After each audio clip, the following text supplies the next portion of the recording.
So for the past 3 years that I've been making mountain biking videos, this has been my go-to setup. Hero 4 Black and the Evo SS gimbal.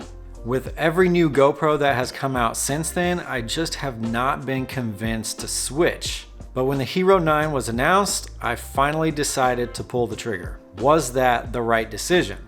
Well, let me start by saying the things that I do love about the Hero 9, and that is the picture quality is fantastic, the dynamic range is outstanding, especially with the flat color profile.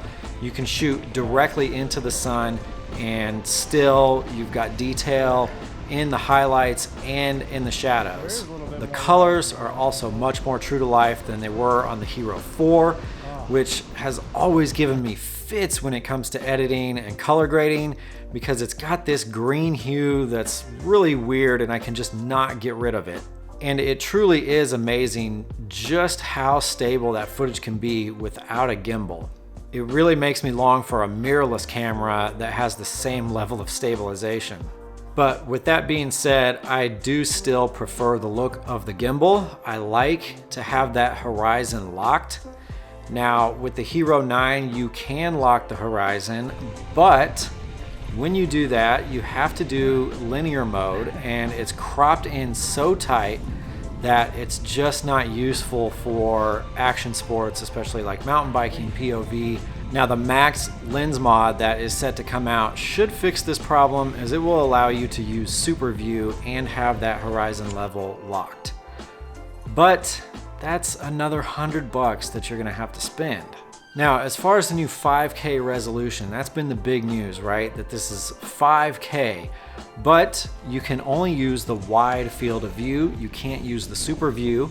And then when you have hyper smooth on top of that, it crops it down to even more narrow of a field of view. The other thing that happens when you crop that down is it's actually reducing the resolution. So what is your final image size? It's not really 5K anymore. I found that 4K with super view actually looks like a higher resolution than the footage shot in the 5K. But the one major thing that has kept me from upgrading from the Hero 4 over the years is the audio. The audio was absolutely horrible with the Hero 5. It got a little bit better with the 6, a little bit better with the 7 and the 8. And the 9 is pretty much the same as the 7 and the 8, and it's still nowhere near as good as the Hero 4.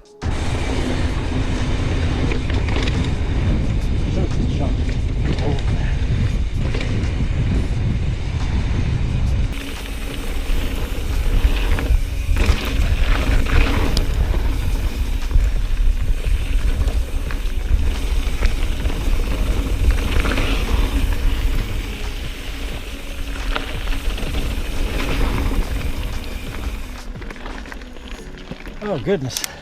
Now I understand you're making a waterproof camera without a case.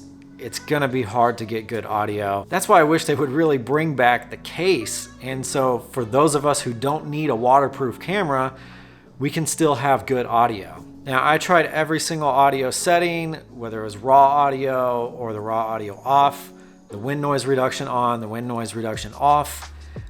They're all the same pretty much. None of them are as good as the Hero 4 audio. As a result, this is likely going to be my setup with the Hero 9 Black for video and the Hero 4 Black for audio. Yes, it's a lot more work and this is a lot heavier, but the difference is just that great. The Hero 4 audio is just so much better. I think it's going to be worth the effort. Anyways, I just wanted to share those thoughts with you in case you are on the fence about whether or not to get the Hero 9, and hopefully that helps you out. Thank you so much for watching, and I'll see you on the next adventure.